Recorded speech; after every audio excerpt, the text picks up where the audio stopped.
votre intérieur, vous seriez plutôt poêle à granulés, poêle à bois, cheminée? Restez bien au chaud pour regarder le grand quiz avec Berg Esprit du Feu. Pour un cadeau de Noël inoubliable, on va chez qui? Chez Bergheim Création. Bergheim Création, rendre chaque cadeau inoubliable. Ho ho ho, où est-ce que je vais bien pouvoir trouver tous les jouets pour Noël? Jouet Club Sarreguemines, fournisseur officiel du Père Noël. Retrouvez toutes les grandes marques de montres et de bijoux à la bijouterie Finbel, créateur joaillier depuis 1963 à Sarreguemines.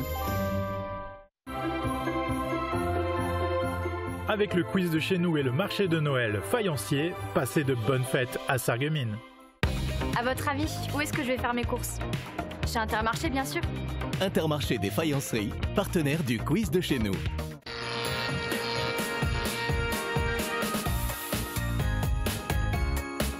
Quel sport insolite se déroule tous les ans en France dans le cadre d'un championnat du monde? Alors, le troisième, non. Le deuxième, il a été interdit. Il a été interdit, hein, le lancer de nain. Et le premier, c'était quoi? Le lancer de menhir, le lancer de nain, le lancer de poubelle ou le lancer de pastèque? Mais des menhirs, c'est gros, c'est très lourd, ouais. C'est énorme. Et ça aurait pas été rétabli le lancer de nain par hasard? Non. Non. Je suis sûre que non. Ouais. Je dirais. Moi, je le sais. Attention sur Orange, non. Juliana, c'est à toi.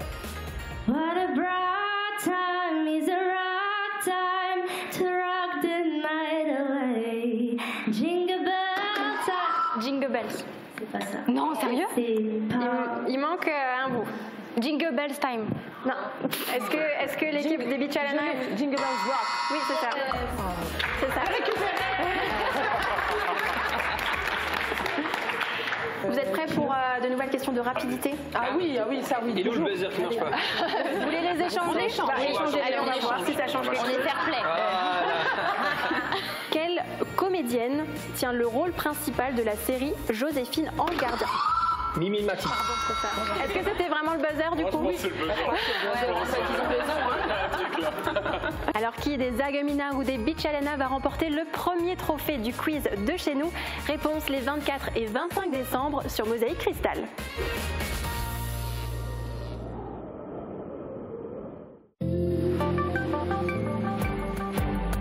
Vive inquiétude chez Ineos Polymères à Sarralbe. Depuis un mois, la production de polyéthylène est à l'arrêt car le site n'est plus approvisionné en matières premières.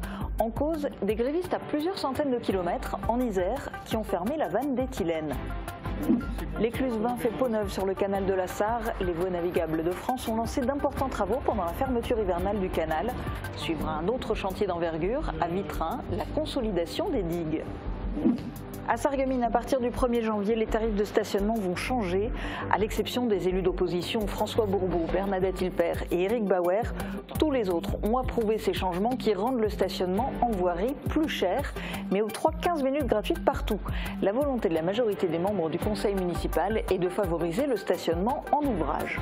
En visite à Bitche, le sous-préfet Wassim Kamel a été sensibilisé au projet de regroupement scolaire de la commune. L'extension du cimetière et la démolition de l'ancienne morgue sont aussi dans les cartons. La commune de Richelin a aussi accueilli le sous-préfet, l'occasion de dévoiler le projet de construction d'un bâtiment multiservice et la création d'une place végétalisée.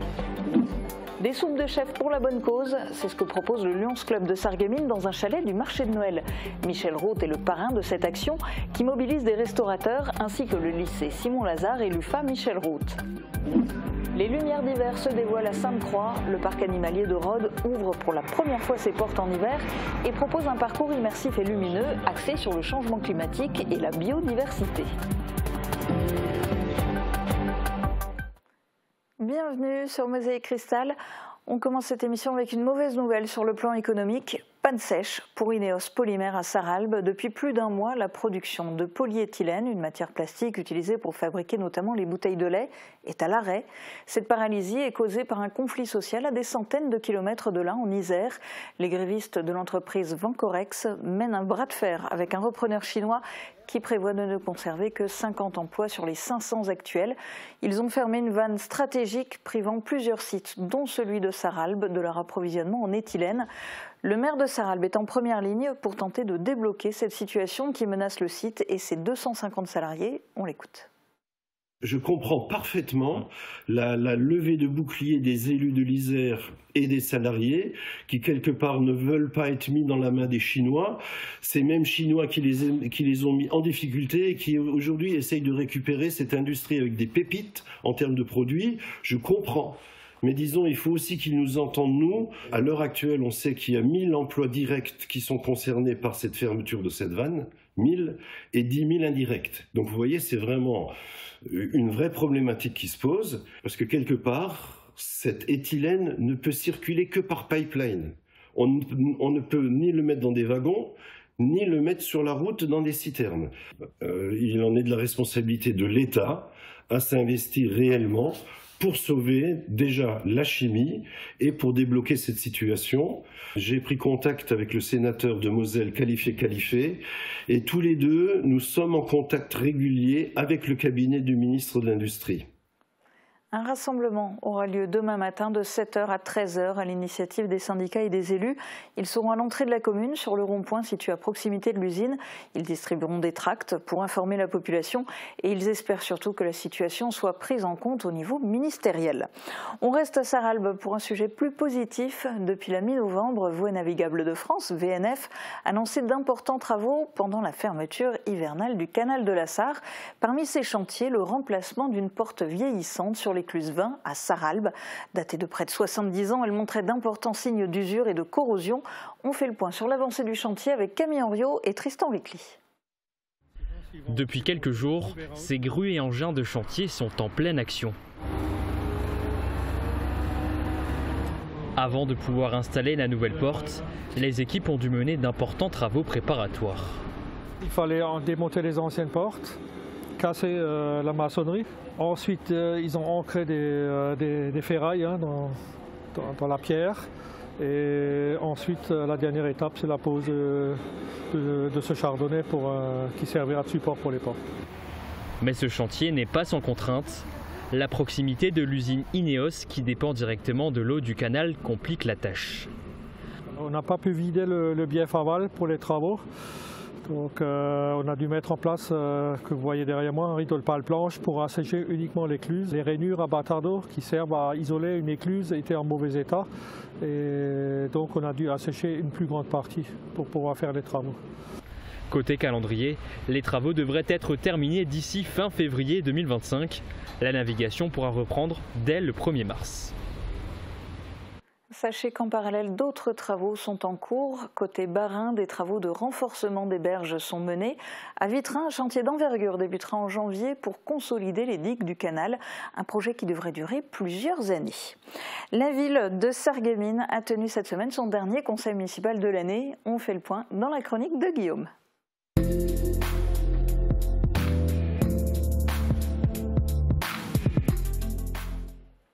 Alors Guillaume, ça y est, cette fois, ça a été adopté. Le règlement du stationnement en ville a été modifié. Et on peut dire que c'était de loin le point le plus important du Conseil lundi soir. Oui, effectivement, nos téléspectateurs les plus fidèles se rappellent peut-être que ce point était aussi à l'ordre du jour du Conseil de novembre et qu'il avait été retiré en raison, je cite, de perturbations indépendantes de la majorité municipale, des perturbations très certainement dues à un post Facebook du conseiller municipal d'opposition François Bourbeau qui dénonçait de nouveaux tarifs qu'il jugeait choquants.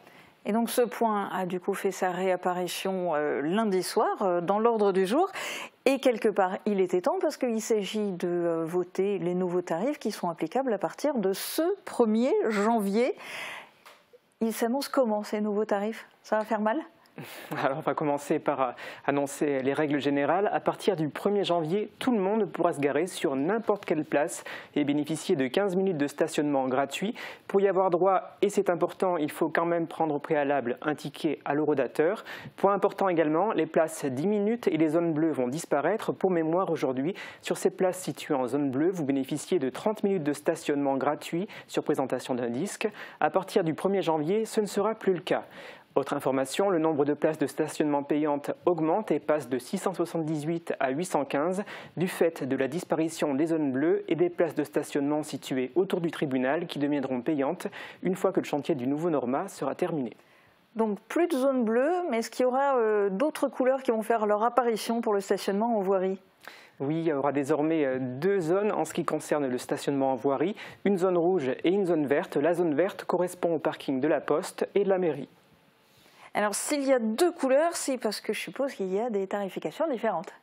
Et oui, c'est en zone rouge que le tarif augmente le plus fortement. On passe par exemple de 50 centimes l'heure à 1 euro l'heure et de 2 euros les 3 heures à 4,50 € les 3 heures. Et cette hausse aurait été plus importante si la nouvelle tarification avait été approuvée par le conseil municipal en novembre. François Bourbeau l'a indiqué lundi. Je vous propose de l'écouter.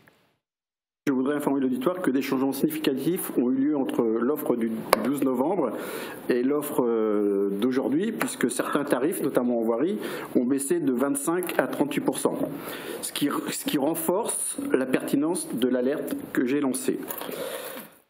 Les faits sont là. En zone rouge, au mois de novembre, les tarifs seraient passés de 1,10 € les 2 heures à 4 € et de 2 € les 3 heures à 6 €. Alors là, tu viens d'évoquer tout ce qui concerne les zones rouges. Quid des zones vertes ? Alors les zones vertes correspondent donc au parking de la Poste et de la mairie. Les tarifs augmentent moins. On passe par exemple de 50 centimes l'heure à 80 centimes l'heure et de 2 € les 3 heures à 2,80 €. À noter que si vous restez garé là 4 heures, vous paierez moins que précédemment. Ce tarif-ci passe de 20 € à 4 €. À noter que le parking de la mairie est aujourd'hui gratuit les samedis après-midi et ce ne sera plus le cas à partir du 1er janvier. Il restera payant. Alors tout ça, c'est pour ce qui concerne le stationnement en voirie.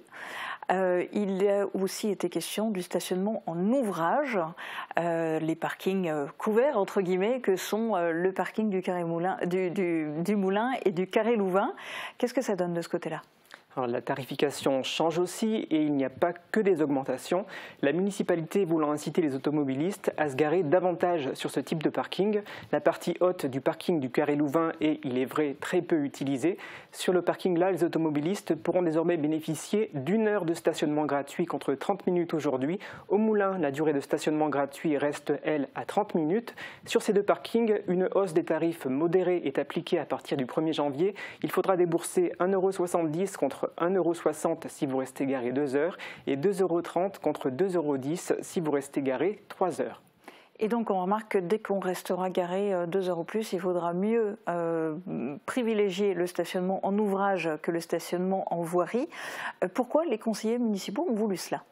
Alors c'est pour rééquilibrer le stationnement entre la voirie et les parkings et pour favoriser le commerce du centre-ville. C'est en tout cas les arguments avancés par la majorité municipale. Je vous propose de l'entendre dans cet extrait. Le stationnement en voirie peut être parfois saturé par des véhicules, ce qu'on appelle des véhicules ventouses, et on constate que il y a peu de rotation. Alors cette situation est évidemment peu favorable aux commerçants du centre-ville que nous rencontrons régulièrement avec Jérémy, le manager de centre-ville, et qui nous font part aussi de cette préoccupation. Et ça veut dire qu'à partir du 1er janvier 2025, si le point est adopté tout à l'heure, eh bien tout le monde pourra se garer un quart d'heure gratuitement au centre-ville.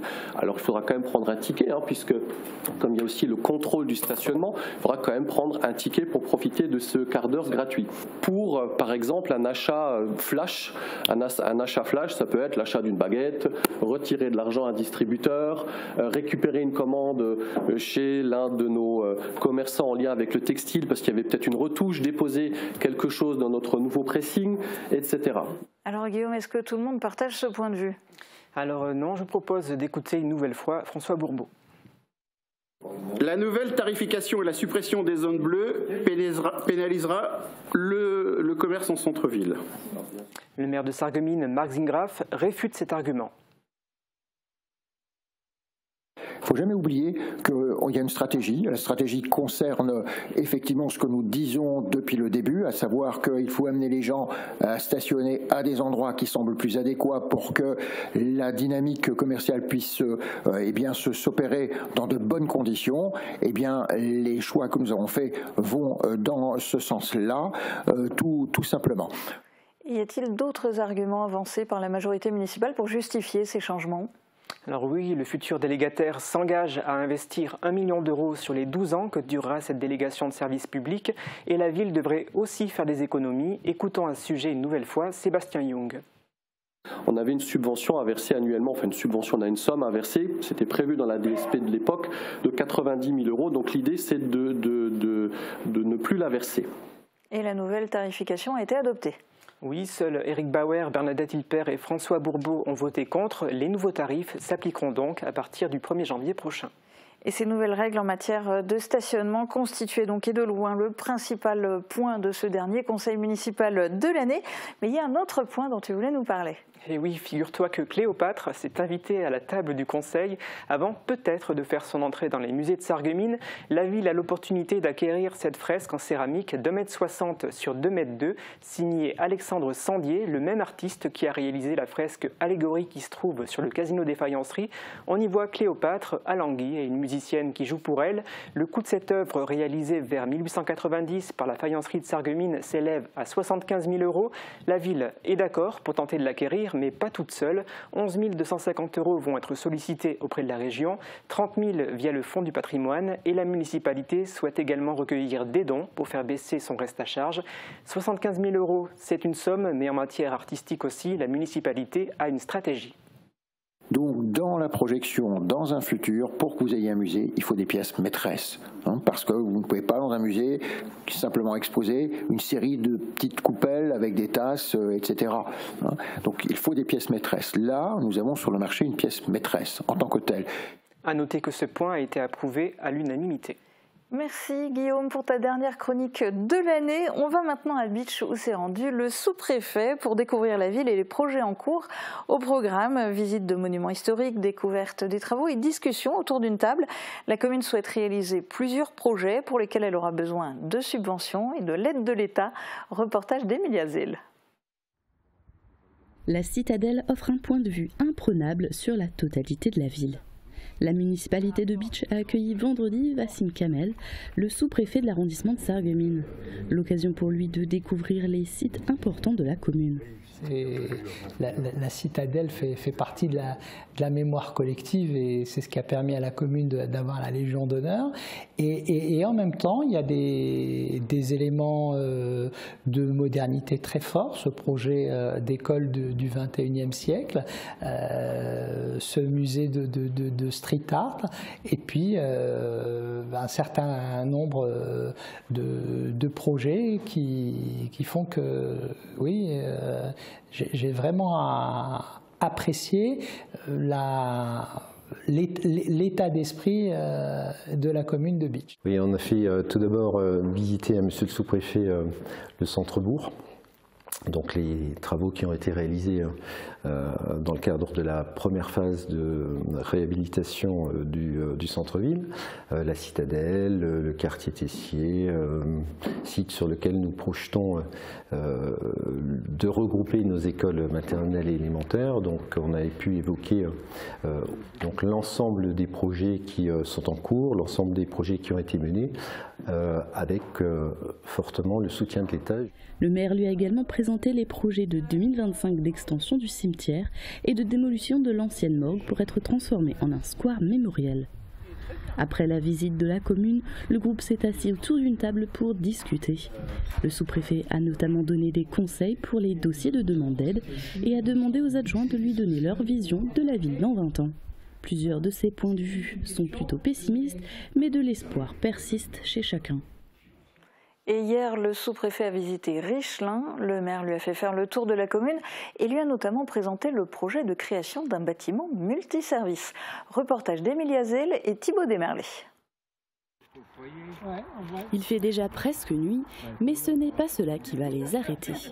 Mardi, le sous-préfet de Sarreguemines a visité le village de Richelin avec son maire. Avec l'achat de ce vieux corps de ferme qui sera démoli et l'envoi des dossiers de demande de subvention, la commune lance un projet à destination de ses habitants. Il est né comment? Parce que ça fait des années que tout le monde sort du village pour aller chercher du pain, à côté, dans les villages à côté et tout. Ça fait beaucoup de voitures qui sortent le matin, ça fait beaucoup de personnes qui se déplacent juste pour acheter une baguette. Et là, on a dit on voudrait faire un projet pour que les gens restent dans le village, qu'ils aient juste à se déplacer à pied pour aller chercher leur pain le matin ou ce qu'ils ont besoin. C'est pour ça qu'on voulait faire un projet pour un multiservice. Avec la construction du bâtiment multiservice, la commune veut aussi créer une place végétalisée. Pour le sous-préfet, c'est un projet qui a du sens. ça renforce l'attractivité des communes rurales, ça répond aux besoins de la population et c'est pour ça que le conseil municipal m'a présenté le dossier de subvention qui comprend des subventions de l'État, qui a un dossier construit avec les différentes demandes d'analyse, notamment celle de la CCI pour voir s'il y a bien une demande effective pour la viabilité d'un commerce. Donc tout ça est très bien fait par le maire et son équipe et je pense que c'est ce qu'il faut pour renforcer encore l'attractivité de nos communes rurales. Il a également pu découvrir le foyer, l'école, le lotissement où 9 parcelles attendent un propriétaire à 8 500 € l'art et quelques-unes des 13 caméras de vidéoproduction installées dans le village. Ces caméras ont été installées il y a 2 mois pour faire face aux incivilités. Une bonne soupe pour bien se réchauffer et mieux encore une soupe de chef. C'est ce qui est proposé par le Lions Club de Sarreguemines dans son chalet sur le marché de Noël. C'est une action solidaire en partenariat avec plusieurs restaurateurs. Michel Roth, le parrain de cette action, était sur place samedi. Reportage de Thibaut Desmerlet. Elle attend patiemment d'être dégustée. Ce velouté de petits marrons est la création du chef Michel Roth, participant et parrain de l'action La Soupe des Chefs.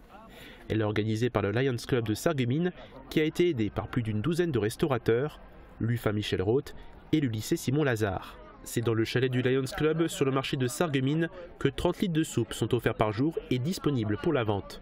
À chaque journée, une recette différente avec 2 recettes le samedi. Pour moi un plaisir, un honneur aussi parce que d'être présent ici, ça me semble tout à fait normal. Il y a aussi cet esprit d'équipe, c'est de se retrouver avec tout le monde, on est proche des gens, on discute avec eux, il y a vraiment une bonne ambiance. Et encore une fois, il y a toujours cette... on sait qu'aussi qu'au-delà de la soupe qu'on déguste et qui réchauffe le cœur, mais on sait que ça va aider aussi d'autres personnes, donc c'est ça qui est génial. Il était présent avec des membres de l'association Les Amis de Michel Roth. Les bénéfices de la vente iront cette année à Chien Guide d'Aveugles de Metz-Wapi et serviront aussi pour l'achat d'un frigo solidaire pour les hôpitaux de Sarreguemines. L'action se déroulera jusqu'au 22 décembre. Place à la culture dans un instant, juste après les prévisions de Météo France pour demain. Protégez et mettez en lumière votre maison avec toutes les nuances de crépi proposées par Modèle Habitat.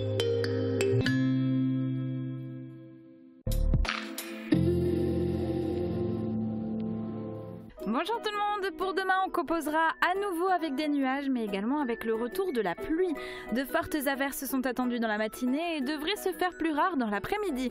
Côté température, les minimales iront de 2 à 4 degrés et les maximales de 9 à 10 degrés. Demain nous fêtons les urbains et il fera jour de 8h22 à 16h35. Passez tous une belle journée et à demain.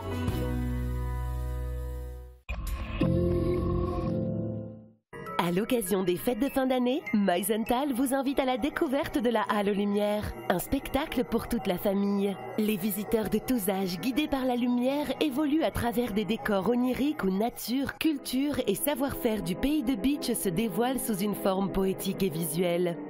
Une expérience sensorielle immersive combinant art, technologie et patrimoine local à ne pas manquer. Réservation sur le site de la Halle Verrières.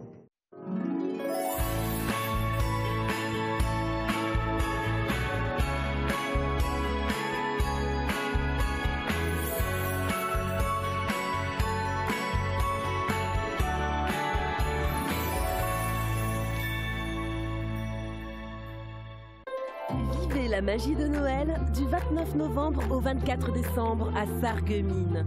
Promenez-vous au cœur d'un centre-ville enchanté avec marché éphémère, animation, spectacles, expositions, jeux des commerçants, concerts et plein d'autres surprises. Rencontrez Saint-Nicolas le 7 décembre et émerveillez-vous lors de la Sainte-Lucie le 13 décembre. Le marché de Noël de Sarreguemines vous est proposé dans le cadre des Noëls de Moselle.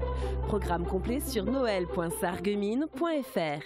À la résidence senior, les Aurores, à Beach, profitez d'un cadre idéal, proche du centre-ville, à 2 pas du parc et des commerces, avec des appartements modernes en location, du T1 au T3, de 32 à 80 mètres carrés. Tout est pensé pour votre confort. Des services adaptés sur mesure et des animations conviviales vous attendent pour une vie sereine et animée. Résidence Les Aurores, où il fait bon vivre toute l'année.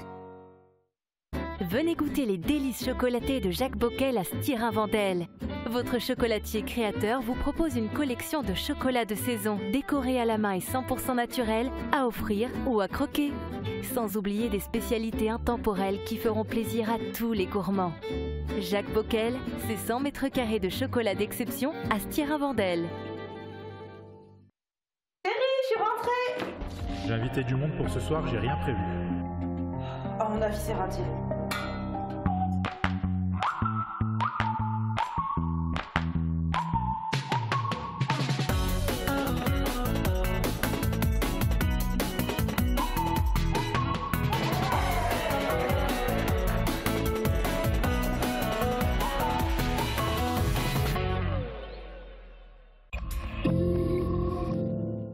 Pour ce dernier numéro Grenzenlos de l'année 2024, on vous donne rendez-vous ici au Theater im Viertel. Au programme, une palette d'artistes qui fait rayonner la scène culturelle régionale, des artistes amoureux des langues régionales, mais aussi de notre région transfrontalière. Alors qu'attendez-vous pour vous joindre à nous ici même au théâtre dans cette émission spéciale culture à retrouver cette semaine sur vos chaînes de télévision.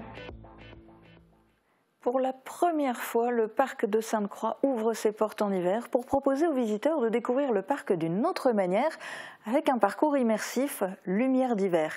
Voici un avant-goût en images avec ce reportage de Colline L'Expert. L'hiver a disparu, mais je sais comment le faire revenir. C'est assez simple quand on y pense. Les visiteurs partent en quête de l'hiver aux côtés de Néo, un jeune explorateur et garant de la biodiversité. Car l'hiver a disparu de Moselle. Comment pouvons-nous le faire revenir ?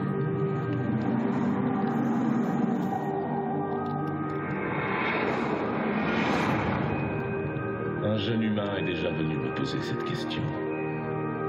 Néo n'est pas comme tous les humains. Il parle avec la nature. C'est pourquoi il sait comment retrouver l'hiver. Les humains ne savent rien.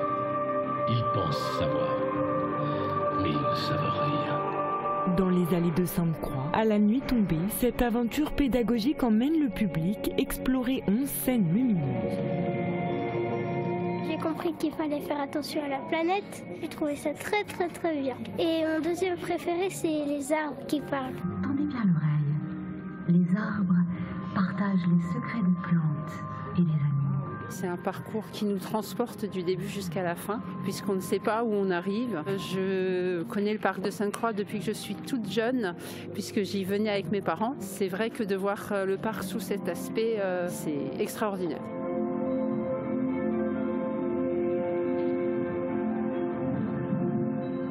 Un joli message sur la biodiversité. Là, le jeu d'ombre et de lumière est juste magnifique. Je pense que tout le monde peut s'y retrouver, les plus petits comme les plus grands. Chacun prend ce qu'il a à apprendre de ce message-là et vraiment, je trouve ça vraiment chouette. Aidé par les esprits de la forêt, le but est effectivement de retrouver l'hiver qui tend à disparaître en raison du dérèglement climatique. C'est la particularité de Sainte-Croix, c'est d'émerveiller, mais toujours pour transmettre, pour jouer son rôle d'école à nature, mais de façon très optimiste. On est persuadé à Sainte-Croix et avec beaucoup de partenaires, beaucoup de naturalistes, beaucoup d'associations, que les solutions sont devant nous, il faut qu'on prenne notre destin en main. Et là, c'est l'occasion d'émerveiller, de parler du problème de réchauffement climatique.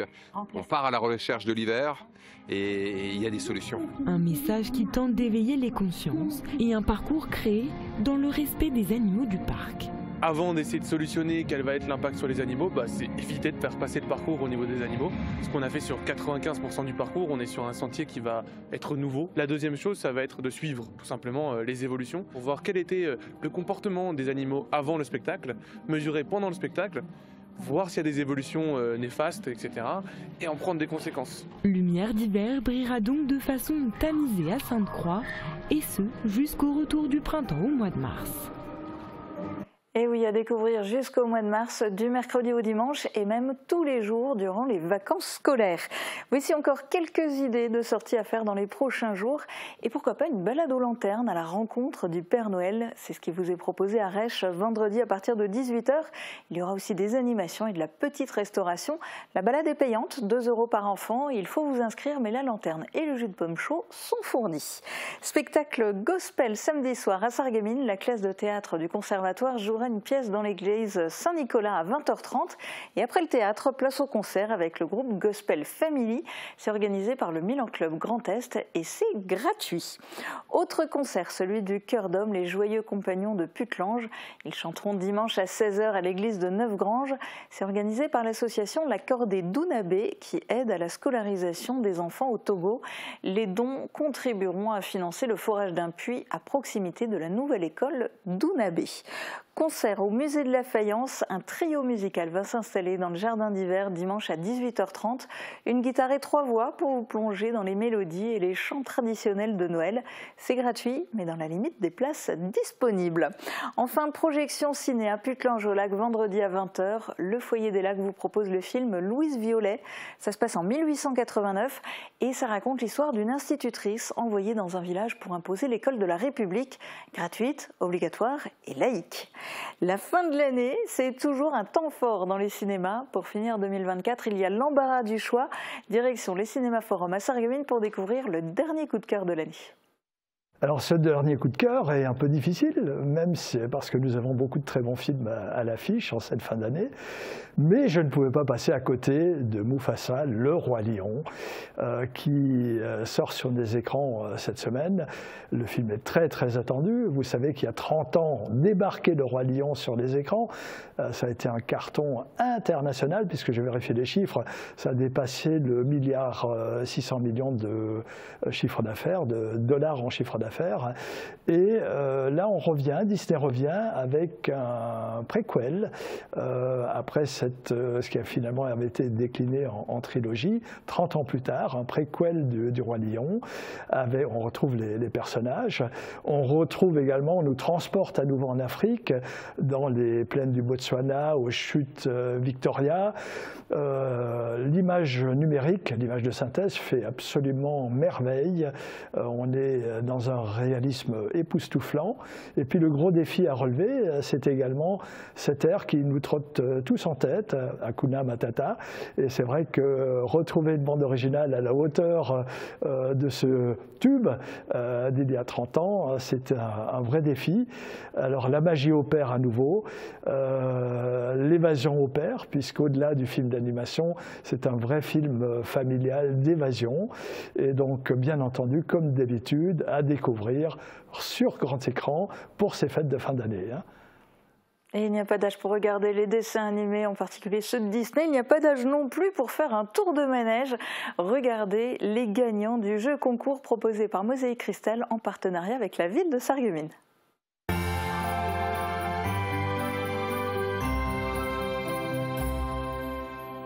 J'ai 2 candidats avec moi qui sont déjà au taquet. Donc c'est Jean-Luc et Anne, enchantés. Est-ce que vous êtes prêts pour que je vous pose une petite question? Allez-y. Ok. Alors, quel est le nom de la petite brioche en forme de bonhomme traditionnelle des Noëls d'Alsace? Mandeleur. C'est ça. Bravo, bravo. C'est Jean-Luc qui l'emporte. Donc vous remportez 3 tickets pour le manège, le sapin féerique. Magnifique, génial. Mais comme je dis toujours à Mosaïque, on aime faire gagner tout le monde. Donc vous remportez également 2 trop tickets. Bien, merci. Merci beaucoup. Profitez-en bien et joyeux Merci Noël. beaucoup. Joyeux Noël à vous aussi. Je suis maintenant en compagnie de Catherine et de Lénie. Bonjour à tous les deux. Bonjour. Vous venez d'où? De Sarre-Union. Ok. Et toi Lénie, tu viens d'où? Tu habites où? De Avis-Villers. D'accord. Est-ce que vous êtes prêts tous les deux pour que je vous pose une petite question pour gagner un cadeau? Ok? Alors, c'est parti. Quel fruit était autrefois offert à Noël en guise de cadeau en France? Une orange. Une orange, bravo. Donc c'est Lénie qui l'emporte et tu remportes 3 tickets pour aller sur le manège Le Sapin féerique juste derrière moi. Bravo. Mais à Mosaïque, on aime faire gagner tout le monde. Vous remportez aussi 2 tickets pour aller sur le manège. Donc merci à vous et merci à la ville de Sarreguemines avec qui on met en place ce concours.